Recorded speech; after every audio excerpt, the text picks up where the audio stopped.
Hello बच्चों, good evening. कैसे हैं आप सभी आशा करता हूँ अच्छे होंगे। और एक बार फिर से आपका हमारे यूट्यूब चैनल पर हार्दिक स्वागत है। आज हम क्लास 6 का जो चैप्टर नंबर 14 है, इकोनॉमिक एक्टिविटीज अराउंड अस, इसको फुल देखेंगे। देखिए, हम सारे पढ़ चुके हैं वैसे पीटी सेकंड के सिलेबस में क्वेश्चन आंसर की फॉर्म में, पर यहाँ पर फुल डिस्कशन करेंगे और बड़े अच्छे से चीज़ों को समझेंगे, क्योंकि देखिए आपका बेस है। अगर आप 6 में अच्छे से नहीं समझते हैं तो 7th 8th में आपको प्रॉब्लम क्रिएट हो जाएगी। ये एक बेस बनाया जाता है क्लास 6 में, हर चीज़ की आपको जो बेसिक नॉलेज है वो दी जाती है, इसलिए बहुत इंपॉर्टेंट है इन चैप्टरों को पढ़ना। इसलिए मैं चाहता हूँ आप अच्छे से इन चैप्टरों को पढ़ें। तो चैप्टर का नाम है इकोनॉमिक एक्टिविटीज अराउंड अस। सबसे पहले आपके में कुछ लाइन लिखी हैं, उनको आप थोड़ा सा पढ़ लीजिए एक बार, क्या लाइंस आपके में लिखी गई हैं।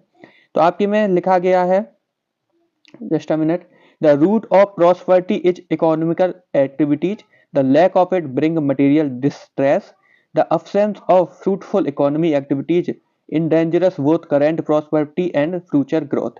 मतलब ये बोला गया है कि जो इकोनॉमिकल एक्टिविटी है जिनसे मनी जनरेट होती है बहुत इंपॉर्टेंट है। अगर आप सोचिए मनी जनरेट वाली प्रॉब्लम ना हो तो आपके घर में खाना कहाँ से आएगा, या आपके घर में गाड़ी कहाँ से आएगी, आपके कपड़े कैसे खरीदे जाएंगे।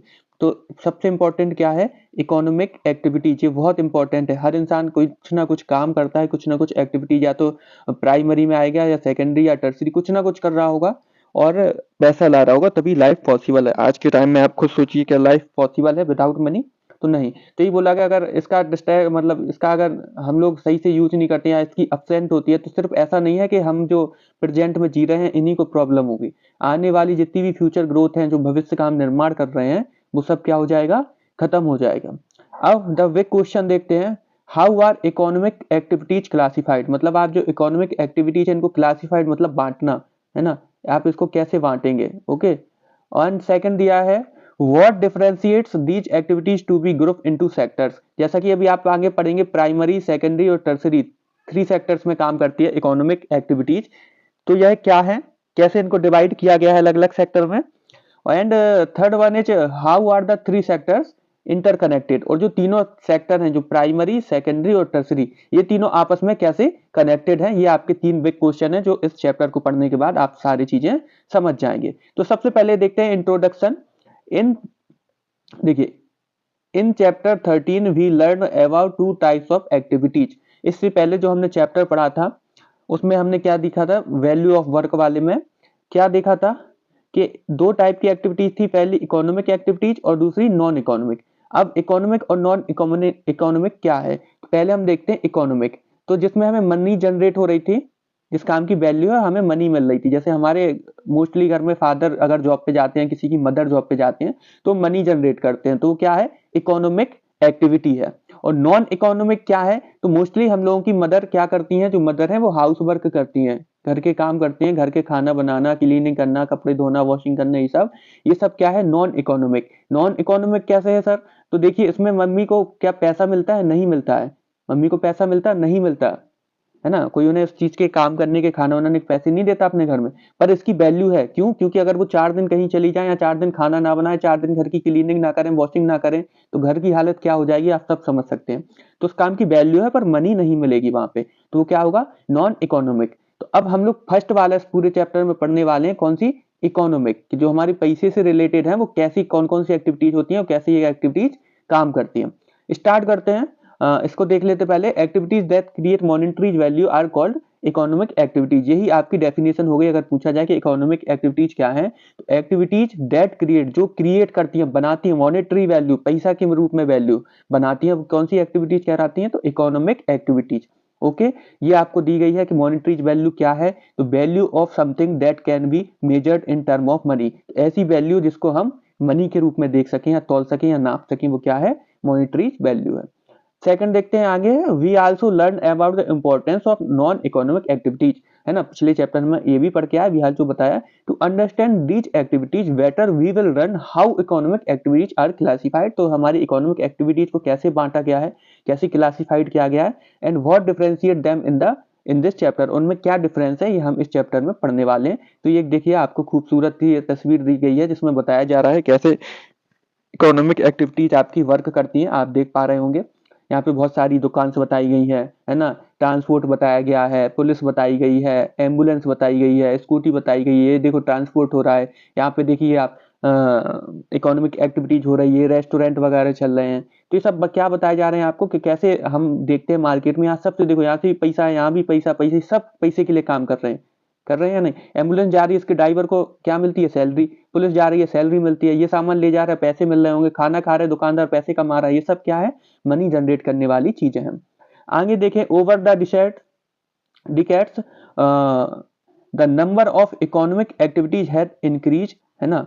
अब ये क्या होता है, देखो एक होता है डिसाइड करके जो होता है ना, इसका मतलब होता है 10 सालों से, 10 ईयर्स से। तो जो 10 ईयर्स हैं, इनमें इन्होंने बताया कि जो इकोनॉमिक एक्टिविटीज है हमारी, वो बहुत तेजी से ग्रो कर रही हैं, ज्यादा बढ़ रही हैं। आपने भी देखा होगा, पहले कम मार्केट होते थे, आज आप जाएंगे तो हर मोहल्ले में मार्केट और दुकान शॉप्स मिलने लगी हैं, है ना। एक से एक मॉल खुलते जा रहे हैं।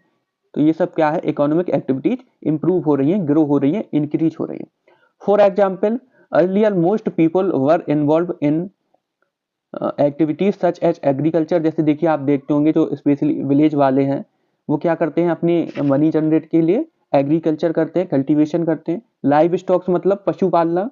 लाइव स्टॉक मतलब पशु पालना। जैसे आप देखते हो, गाय भैंस बकरी पाली जाती है, कुछ लोग मुर्गा मुर्गी पालन भी करते हैं। तो लाइव स्टॉक्स मतलब पशुओं को पालना। रियरिंग, उनको चराना। Okay. Production of tools, tools बनाना, छोटे छोटे नट बोल्ट या आप जो कुछ भी टूल्स समझते हैं वो बनाना। पोल्ट्री आप जानते हो, पोइट्री जैसे फ्लावर पोट वगैरह ये जब होती हैं, जो मिट्टी से बनाई जाती हैं, सब क्या आते हैं? पोइट्री में। एंड वेविंग क्लॉथ, वेविंग मतलब बुनना। वेविंग मतलब बुनना। जैसे किसी ने देखा हो तो, जैसे पहले स्वेटर वगैरह घर पे बुने जाते थे, बनाए जाते थे ऊन से, वही है कपड़ों को बनाना, बुनना। ओके। नेक्स्ट देखिए, as society progressed the number of economic activities through which people earn their livelihood increase vastly. Vastly का मतलब होता है बहुत फैला हुआ या बहुत बड़ा या बहुत फैला हुआ। तो ये बताया गया है कि धीमे धीमे जैसे जैसे सोसाइटी ने ग्रो किया है, तो यहाँ पे चीजें भी बढ़ती जा रही हैं। आप कई सारी शॉप्स देखते होंगे या कई सारे प्रोडक्ट देखते होंगे जो पहले नहीं आते थे, पर अब बहुत सारे प्रोडक्ट आने लगे। अब आपको कुछ भी प्रॉब्लम्स क्रिएट हो तो उसका पहले ही सॉल्यूशन आ जाता है, किसमें? नया प्रोडक्ट बना के। तो यही चीज बताई जा रही है कैसे ग्रो हुए हैं। Okay. Today there are diverse economic activities such as a manufacturing computer. जैसे आज आप देख रहे हैं, कुछ एग्जांपल, मैन्युफैक्चरिंग कंप्यूटर, लगभग हर घर में कंप्यूटर है। अगर नहीं है तो मोबाइल के रूप में है, पर है जरूर। क्या पहले हर घर में कंप्यूटर थे? तो नहीं। आज आप देखिए मोबाइल फोन, अब हर घर छोड़िए, हर इंसान के पास उसका पर्सनल मोबाइल है। तो पहले थे? नहीं थे। पहले घर में एक होता था या फिर लैंडलाइन वाले चलते थे, आप लोगों ने देखो टेलीफोन बोलते थे। ओके। ड्रोन्स बनाए जा रहे हैं। वर्किंग इन बैंक्स, बैंक तरह तरह के प्राइवेट बैंक्स खुल रहे हैं, लोन दे रहे हैं जो आपको। स्कूल एंड होटल, नए नए स्कूल आप देख रहे हैं, नए नए होटल खुल रहे हैं, नई नई ड्राइविंग टाइप्स खुल रहे हैं। ओके। ट्रांसपोर्टेशन आप देख रहे हैं, एयरप्लेन बनते जा रहे हैं, तरह तरह की गाड़ियां आती जा रही हैं। अब ऑटोमेटिक गाड़ी आने लगी, ड्राइवर की भी जरूरत नहीं। ये सब चीजें हो रही हैं। मेकिंग, ठीक है, फर्नीचर, ये सब आपको बताया गया है। ओके। अब देखते हैं the classification of economic activities into economic sector. तो इसके लिए पहले से मैं आप थोड़ा सा बेस बता दूं कि हमने इसको 3 चीजों में क्लासिफाई किया है। पहला है प्राइमरी। पहला क्या है? प्राइमरी। ओके। सेकंड आपका होगा सेकेंडरी। कौन सा है? सेकेंडरी। और थर्ड आपका जो है वो है टर्शियरी। ओके। इसकी स्पेलिंग थोड़ी अलग होती है, तो इसको हिंदी में आप जो बोलते हैं वो आप ऐसे बोलेंगे, टर्शियरी। ओके। तो ये 3 टाइप के हमने किए हैं। अब इनको कैसे कैसे किया है तो देखते हैं। Some economic activities share similar characteristics and the based on this they can be grouped together or classified into broader group called economic sectors. Okay. The 3 main type of economic sector are primary, secondary and tertiary. Okay. ये 3 आपको sector हैं, एक एक करके पढ़ते हैं। सबसे पहले आते हैं प्राइमरी क्या है। तो those economic activities in which people are directly dependent on nature to produce goods are known as primary sectors. Simple सी बात है कि वह प्राइमरी सेक्टर्स जिसमें हम डायरेक्ट डिपेंड है, किस पे? नेचर पे। ओके। डायरेक्ट हम नेचर पे डिपेंड है, मतलब हम नेचुरल चीजें यूज कर रहे हैं जहाँ पे, तो वो एक्टिविटीज कौन सी होगी? प्राइमरी। अब कैसे होगी? तो फॉर एग्जाम्पल मैं आपको एक बहुत अच्छा एग्जाम्पल देता हूँ कि मान लो फर्स्ट ही एग्जाम्पल जैसा था एग्रीकल्चर। अब आप एग्रीकल्चर में दिमाग लगाइए, आप मोस्टली किसका यूज करते हैं? सबसे पहले तो लैंड होनी चाहिए। ओके। और वाटर होना चाहिए। ये दोनों क्या है? नेचुरल रिसोर्स है, नेचर से मिले हैं, है ना, प्रकृति से हमें मिले हैं। तो ये कौन सी एक्टिविटी हुई? एग्रीकल्चर। एग्रीकल्चर आपकी कौन सी एक्टिविटी हुई? प्राइमरी हुई। तो और सेकंड आप देखिए, आप मान लो फ्रूट का कुछ करते हैं, फ्रूट को डायरेक्ट बेचते हैं, तो ये आपकी क्या है? प्राइमरी ही तो है भाई। फ्रूट आपको कहाँ से मिला? पेड़ से। और पेड़ कहाँ मिला? नेचर में, नेचर से लगा है ना। तो ये सब क्या है? प्राइमरी एक्टिविटीज है। आगे देखते हैं इसी को। जैसे कि आप देख पा रहे हैं, आपको एक दिया गया है इमेज से पूरा classification economic activity into economical sector. सबसे पहले दिखा है प्राइमरी सेक्टर्स, तो एग्रीकल्चर कर रहा है, ये क्या है? Primary sector. क्यों? लैंड का प्राइमरी नेचर से मिली चीजों का यूज कर रहा है। जैसे कि मान लो आपको डायरेक्ट जो मिलता है आयरन कोर, ओके, जो आयरन का पत्थर मिलता है, डायरेक्ट आयरन नहीं मिला, आयरन कोर मिला, आपने उसको एक्सट्रैक्ट किया कहाँ से? नेचुरल रिसोर्सेज, मतलब जमीन के अंदर से आपने प्लेटूज वगैरह से उसको निकाला, तो तब तक भाई प्राइमरी है ना, याद रखोगे। तो कोई भी नेचर से मिल रही है, नेचुरल रिसोर्सेज हैं, तो किस में आ रहे हैं? प्राइमरी में। सेकंड दिया सेकेंडरी सेक्टर, आप देख रहे हैं यहाँ पे कंस्ट्रक्शन का काम चल रहा है ना। अब कंस्ट्रक्शन में क्या यूज हुआ होगा? तो रेत बालू जिसको आप बोलते हैं, गुम्मा, ईट, ओके, सीमेंट, ये सब यूज हुआ होगा। इसके अलावा सरिया यानी लोहा, आयरन, ओके। इसके अलावा आप देख रहे हैं मशीन यूज हो रही है। ये सब कहां से आ रही? अब आप एक एक करके समझिए, बालू कहां से आई होगी? किसी नदी से। नदी क्या है? Natural resource, okay. सीमेंट कहां से बना होगा? एस से। एस क्या है? नेचुरल रिसोर्स करके बनाएंगे। लोहा कहां से? लाइमस्टोन से लोहा बनाया है, ओके। गुम्मा भी हमने मिट्टी से बनाया है, मशीन भी हमने आयरन कोर से बनाई है। तो जब फर्स्ट का यूज करके ही आप कोई नया प्रोडक्ट बनाते हैं तो सेकंड में आता है। फर्स्ट का यूज करके मतलब प्राइमरी चीजों का यूज करके आप कुछ नया बनाएंगे तो सेकेंडरी में आएगा। सेकेंडरी अपने आप नहीं है, यहाँ पे जितनी भी चीजें दिख रही हैं ये नेचर से नहीं मिली, नेचर से मिली चीजों का यूज करके बनाई गई है, ओके। और टर्सरी में होता है, जैसे हेल्थ केयर, एक हॉस्पिटल है, ये क्या है? टर्सरी। देखिए सिंपल सी अगर मैं डेफिनेशन बताऊं टर्सरी की, तो ऑल टाइप ऑफ सर्विसेज आप बोल सकते हैं। ऑल टाइप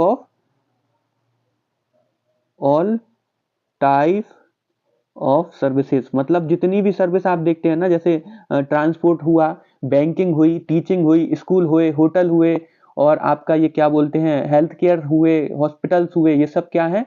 टर्सरी है, ओके। जितनी भी जॉब्स होती है ना, जो जॉब्स होती हैं वो टर्सरी में आती हैं, है ना। हिंदी में तृतीयक बोलोगे। अब आप देखते हैं सेकंड एग्जांपल, जैसे माइनिंग हो रही है, यहाँ पे माइनिंग कर रहे हैं। माइनिंग किसकी करते हैं? जो नेचुरल रिसोर्स है उसको निकालते हैं, एक्सट्रैक्ट करते हैं।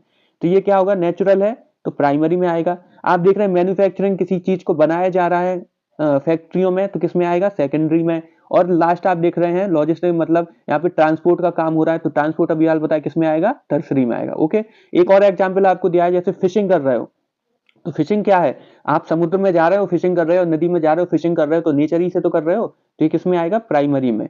नेक्स्ट आप देखते हो वाटर सप्लाई। अब यहाँ से मान लो यहाँ आप मान के चलो कि समुद्र दिया है आपको, यहाँ एक रिवर दी है।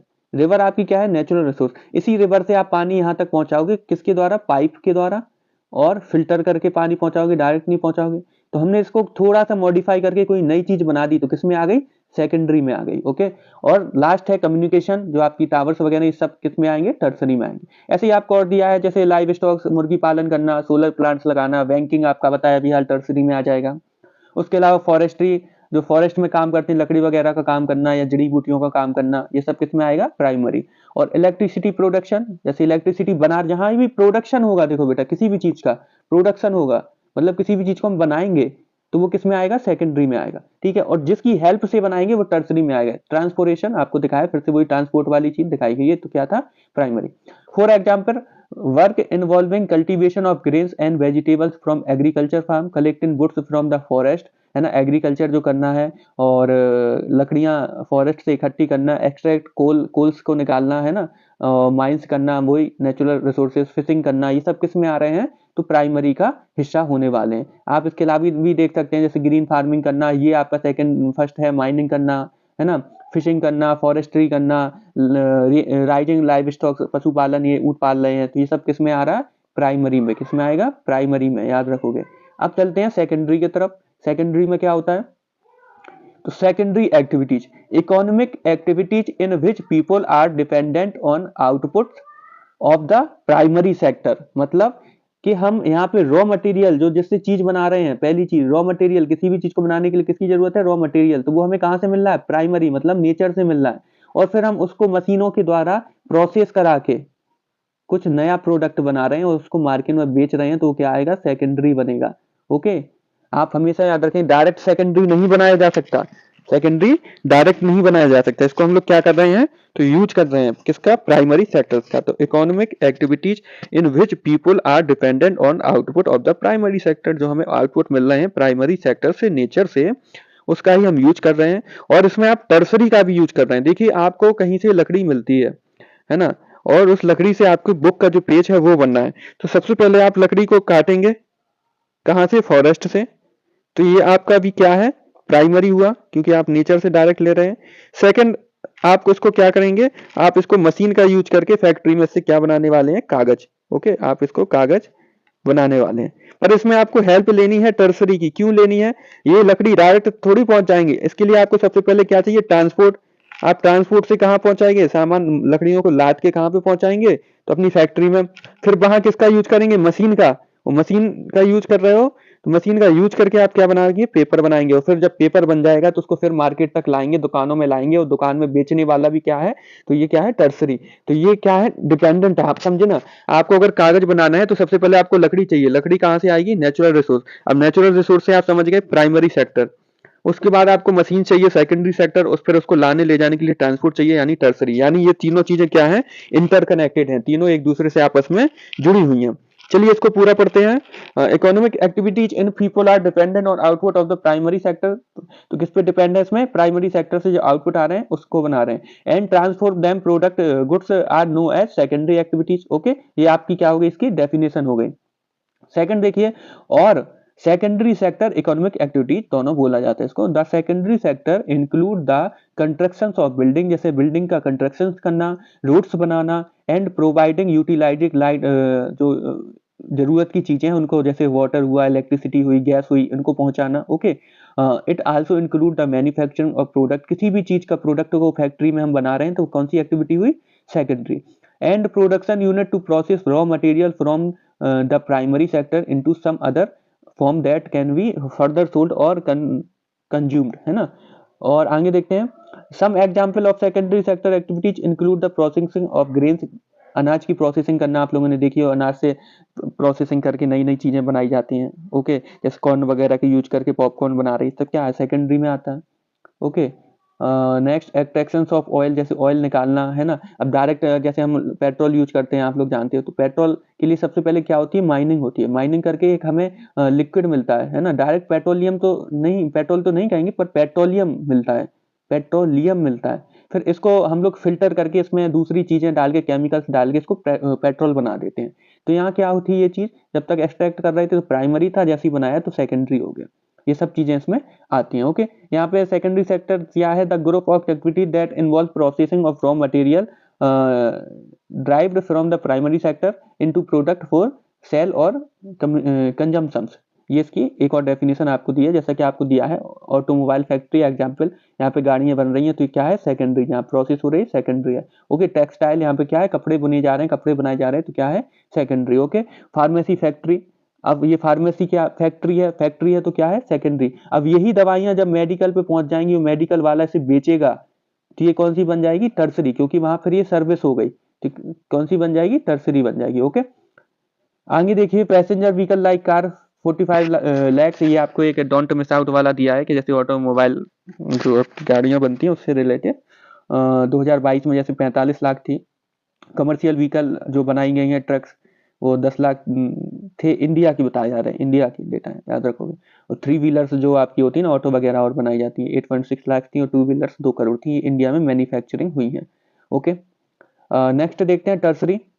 All those economic activities that provide support to people involve in primary and secondary. अब टर्सरी का काम सिंपल सा है कि जो प्राइमरी में इन्वॉल्व है और जो सेकेंडरी में इन्वॉल्व है उनकी हेल्प करना, उन्हें क्या देना, अपनी सर्विस देना, अपनी सर्विस उन्हें देना। जैसे फॉर एग्जाम्पल एक आदमी ट्रांसपोर्ट का काम करता है, तो वो सर्विस दे रहा है कि यहाँ से लकड़ी और यहाँ फैक्ट्री तक पहुंचा रहा है, तो वो सर्विस दे रहा है। कोई आदमी मान लीजिए टीचिंग का काम करता है, तो वो सर्विस दे रहा है अपनी, किसको, क्योंकि बच्चों को क्या दे रहा है, बुक से निकाल के ज्ञान उसको दे रहा है। बैंकिंग, बैंकिंग क्या काम कर रही है कि आपको पैसा लोन पे दे रही है, एक सर्विस प्रोवाइड करा रही है। तो जितनी भी सर्विस प्रोवाइड कराते हैं वो टर्सरी में आते हैं।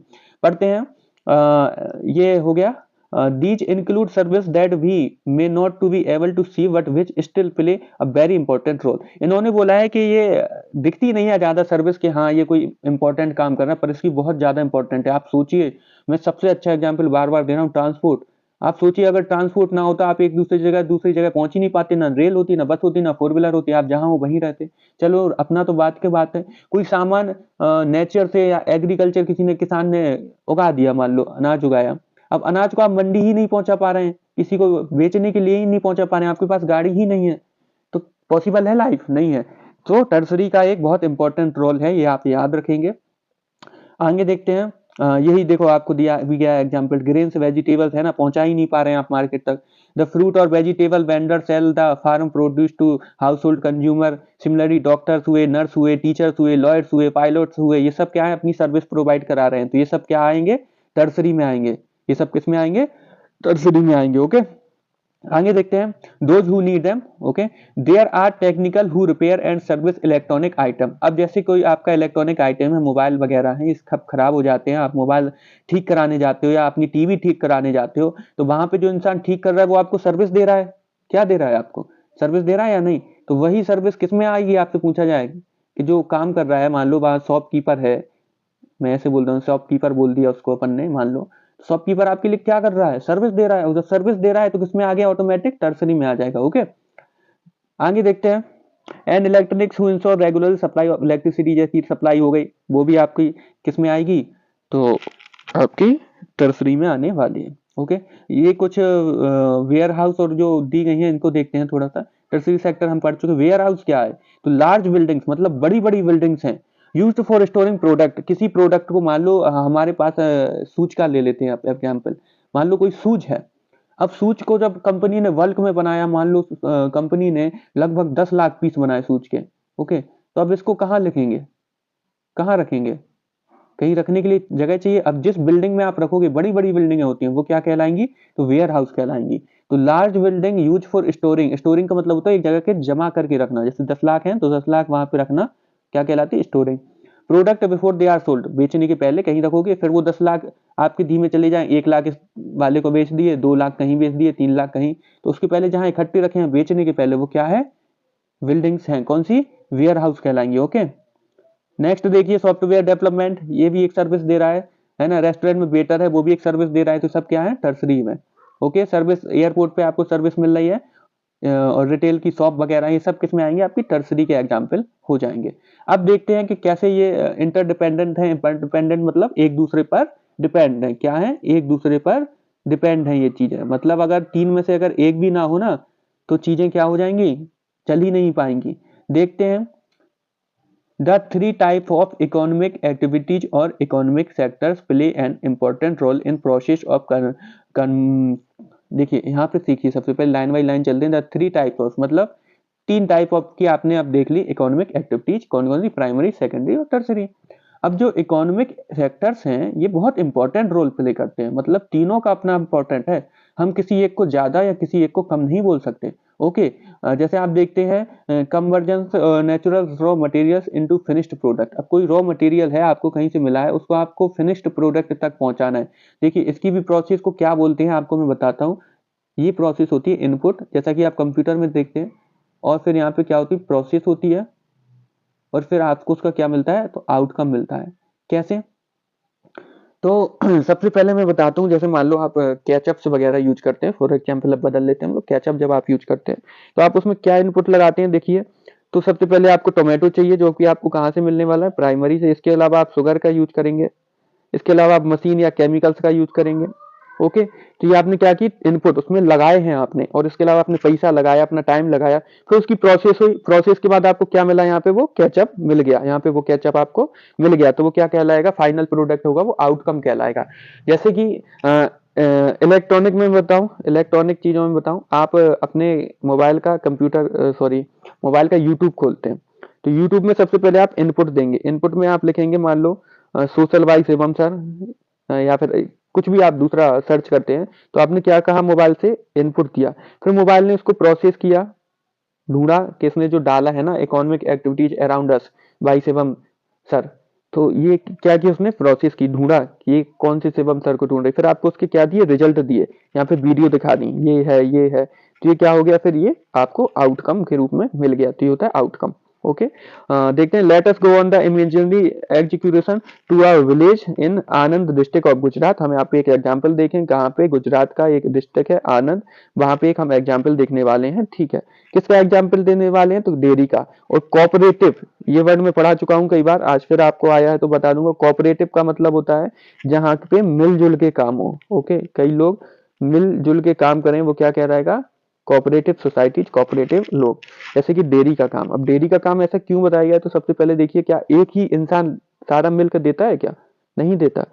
न जाने कितने विलेज के लोग, जैसे आप सुनते अमूल डेयरी, कई विलेज के कई किसान, कहीं गाय का कहीं भैंस का दूध यहाँ पे दे रहे हैं, बहुत सारे लोग दे रहे हैं मिलके, तो क्या हो गई, कोऑपरेटिव चीज हो गई। ओके, जहां बहुत सारे लोग मिलके एक यूनिट के तौर पर काम करते हैं, इंडिविजुअल नहीं, यूनिट के तौर पर, वो क्या है, कोऑपरेटिव है। तो यहाँ पे दिया गया एक, आप स्टोरी को पढ़ सकते हैं, this days farmer in Gujarat greet the day with the clinking of milk pails and the happy moves of their best friend. Okay, their cows और बफेलोस, है ना, उनको फ्रेंड बताया गया। Cows have special place in the lives of the farmers and their families. जो cow है उनका, जो फार्मर्स हैं उनकी लाइफ में बहुत, उनके घर में बहुत इंपॉर्टेंस होती है, वो उनको अपनी फैमिली मेंबर मानते हैं। The farmer milk the cows and sell their milk to dairy nearby. और जो एक्स्ट्रा मिल्क होता है उसको ये लोग अपने नियर बाय, जो सबसे पास वाली डेयरी है, उसको बेच देते हैं। At the end of the month, और मंथ के लास्ट में, they can paid for the milk based on that quantity और क्वालिटी। और जैसी क्वांटिटी, क्वांटिटी मतलब मात्रा, कि उन्होंने 1 लीटर 2 लीटर 3 लीटर कितना दूध दिया पूरे महीने में, और क्वालिटी मतलब उसकी गुणवत्ता, मतलब क्वालिटी मतलब कैसी क्वालिटी का, अच्छा है, बेकार है, पानी मिला तो नहीं दिया, तो जैसा वो दूध देते हैं उस हिसाब से महीने के लास्ट में उन्हें उसका पेमेंट मिल जाता है, ठीक है। This amazing story of milk cooperative name Anand milk union limited. Okay, तो हम लोग किसको देखने वाले हैं, अमूल। अमूल इसका शॉर्ट नेम होता है, फुल नेम है A for Anand, M for milk, U for union और ए फॉर लिमिटेड। अब यूनियन मतलब तो लोग मिलके काम कर रहे हैं। तो देखिए, सबसे पहले 1940s की बात है, तो आपसे पूछा जाए अमूल कब बना, तो 1940s में, हमारा देश जब स्वतंत्र नहीं हुआ था उसके पहले ही अमूल की जो कंपनी थी वो स्टेब्लिश हो चुकी थी। Farmer in Anand district would sell milk to the near village. जो हम लोग के फार्मर्स थे वो कहाँ बेचते थे, अगल बगल के गांव में दूध बेचा करते थे। They would have to cycle और walk to nearby village to sell their milk under scorching heat. देखो ऐसे हीट में भी वो, देखो या तो साइकिल से जाते थे या पैदल जाते थे, और तो कोई उनके पास उस टाइम 1940s की बात हो रही है, और तो कोई था नहीं कि हर घर में बाइक हो, हर घर में फोर व्हीलर हो, ऐसा तो पॉसिबल नहीं था, तो बेचते थे। मिल्क स्पॉइल और curdles very fast in hot weather. तो आप जानते हैं जब हॉट वेदर होता है ना, गर्मियां होती हैं, तो दूध जल्दी ही खराब हो जाता है। आप लोगों ने देखा होगा कई बार हम लोग घर में दूध को अगर गर्म ना कर पाए, है ना, या फ्रिज में ना रख पाए, आपने देखा होगा रात में अगर फ्रिज में रखना भूल जाओ तो अगले दिन दूध खराब हो जाता है, दूध का दही हो चुका होता है। तो यही चीज बताई गई कि जो गर्मियां थी उसमें जल्दी क्या हो जाता है, खराब हो जाता है। The farmer had to sell the milk quickly before it could spoil, है ना, तो फार्मर्स चाहते हैं कि इस दूध को खराब होने के पहले हम बेच दें। This was a lot of effort for the small amount of money they would earn, है ना, और इसलिए उन्हें इस मिल्क की बहुत स्मॉल, मतलब बहुत कम मनी में ही दूध को बेच देते थे। They depend on the people called middle man. अब ये जिस पे डिपेंड थे वो कौन था, तो मिडल मैन। मिडल मैन को आप ऐसे याद रख सकते हो, एक टाइप से एजेंट का काम कर रहा था। ओके, मिडल मैन मतलब एजेंट। जैसे मान लो ये फार्मर है और ये कोई लेने वाला है, तो आप ये कोई कौन, किसका काम है, मिडल मैन, मतलब जो बीच में, यहाँ से दूध लिया इसने 40 रुपए में, और मान लो यहाँ 42-42 में बेच दिया, तो ये कौन है, मिडल मैन है। जैसे कि आज आप देखते होंगे प्लॉटिंग में, आपको कोई प्लॉट चाहिए तो आप एक मिडल मैन एजेंट को ढूंढते हैं, फिर वो आपको बहुत सारे प्लॉट दिखा देता है आपको कौन सा चाहिए, वही कौन है, middle man. Who would buy the milk in bulk. Okay, ये क्या करता है, बल्क में खरीद देता है। बल्क मतलब बहुत ज्यादा मात्रा में।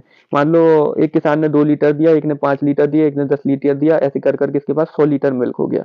ओके, तो ये बल्क में खरीद रहा है ना, बल्क का मतलब बहुत ज्यादा मात्रा में।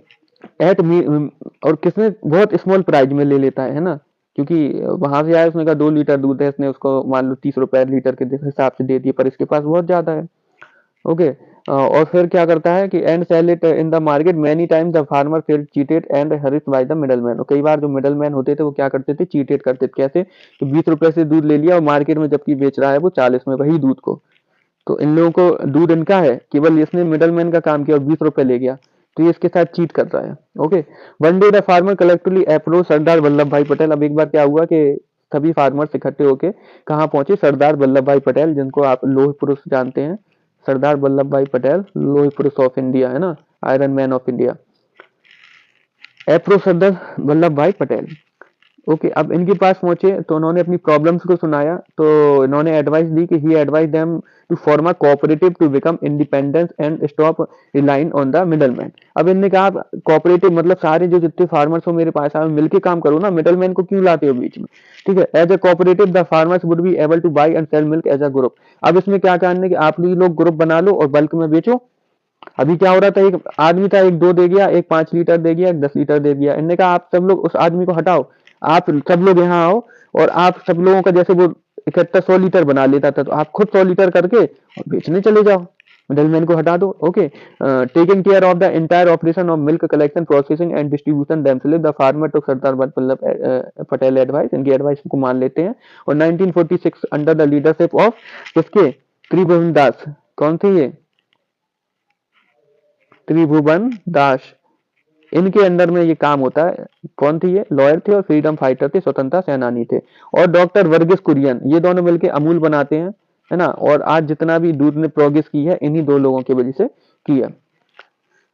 तो ये आपको फिर पूरी बताई गई है कहानी, स्टोरी गिवन है, इसको आप पढ़ सकते हैं। ओके, वही चीजें हैं कि कैसे पालते हैं, कैसे फिर देते हैं, ये सब आई होप आपको क्लियर हो गया होगा इतने से। पर यहाँ पे कुछ वर्ड हैं वो मैं आपको बता दूंगा। ये आप देखते हैं बड़े लेवल पे, देखिए आप मुर्गी वो सॉरी भैंसों को पाला जा रहा है। देखिए ऐसी क्या बनाते हैं, गौशाला टाइप की बना देते हैं, जहाँ मान लो 50 भैंसे हैं, 50 भैंसों से आपको एक ही टाइम में मिल रहा है 200 लीटर दूध, और आप उस 200 लीटर दूध का मार्केटिंग कर रहे हैं, है ना। अब यहाँ पे एक आदमी एक भैंस का दूध नहीं ले जा रहा है, यहाँ 50-50, 100-100, 200-200 भैंस एक फार्म हाउस में रहती हैं। चलिए कुछ देखते हैं। तो सबसे पहले देखते हैं फैक्ट्री क्या है, तो आप जानते हो वही बिल्डिंग या वही बिल्डिंग ऑफ ग्रुप या फिर building where goods are manufactured, जहाँ पे हम जो गुड्स है मतलब जो सामान है वो बनाते हैं। कोई भी सामान हो सकता है, कपड़े, जूते, चप्पल, वो सब क्या है, फैक्ट्रियां हैं। रिटेल क्या होता है, तो sale of good in small quantity for use the end of consumer. देखिए आप मान लो एक दिल्ली है, ओके, दिल्ली में एक दुकानदार है और एक दुकानदार हमारे झांसी में है, ओके, और ये आप हैं जिसको ये चीज लेनी है। अब मान लो यहाँ से एक पेन आया, अब जब ये झांसी वाला दुकानदार पेन खरीदेगा तो 100 कम से कम 100 पेन तो खरीदेगा, एक तो दिल्ली से लाएगा नहीं। पर आप इससे कितने खरीदोगे, 1-2 पेन। अब आप इसे आगे बेचोगे नहीं, क्यों, क्योंकि आपने अपने यूज के लिए लिए हैं। अब अच्छा यहाँ पे देखिए, इसने जब 100 पेन लिए तो ये बेचेगा, हाँ, क्योंकि इसने खुद की यूज के लिए नहीं लिए, इसने बेचने के लिए लिए। तो जब ये लास्ट में आपको बेचेगा, मतलब जब लास्ट में कस्टमर के पास पहुंचती है और जो इंसान बेचता है, ये क्या कहलाता है, रिटेल। यह कहलाता है रिटेल, और जो बेचने वाला वो रिटेलर कहलाएगा। ओके, अब इसको आप रीसेल नहीं करेंगे, जहां से चीजें रीसेल ना हो, आखिरी बार सेल हो उसके बाद रीसेल ना हो, तो वो क्या है, रिटेल है। एक्सपोर्ट, एक्सपोर्ट का मतलब क्या होता है, जब हमारे देश में कोई चीज बन रही है उसको हम दूसरे देशों में भेज रहे हैं तो एक्सपोर्ट। और इम्पोर्ट क्या होता है, दूसरे जगह की चीज अपने देश में मंगा रहे हैं तो क्या हो गया, इम्पोर्ट हो गया। अब एक और देखो पेपर का दिया है, ये मैं जरूर समझाऊंगा पेपर कैसे बनता है, जो आप कॉपी में यूज कर रहे हैं और अपनी बुक में यूज कर रहे हैं। सबसे पहले लकड़ी को काटा जा रहा है, तो यहाँ पे प्राइमरी सेक्टर्स इन्वॉल्व हो गया। उसके बाद इन लकड़ी को यहाँ से टो किया जा रहा है मशीन के द्वारा, ठीक, ट्रांसपोर्ट हो गया। ट्रांसपोर्ट किस में आया, टर्सरी में। यहाँ पे भी देखिए बड़े बड़े ट्रक्स में लादा जा रहा है, टर्सरी में। ओके, ये किस में आ गया, टर्सरी में। अब यहाँ से जब ट्रांसपोर्ट कर रहे हैं उसके बाद देखिए ये आया एरो, यानी ट्रक अब इसको रोड से ले जा रहा है, यहाँ पे भी कौन सी काम आ रही, टर्सरी। उसके बाद पहुंच गया है अब यहाँ, अब यहाँ मशीनों में यूज होकर इसको पेपर में इतने बड़े बड़े रोल बना रहा है। इतने बड़े बड़े आप बुक में यूज नहीं करते, इतनी बड़ी बड़ी कॉपी नहीं, अभी पेपर बना है।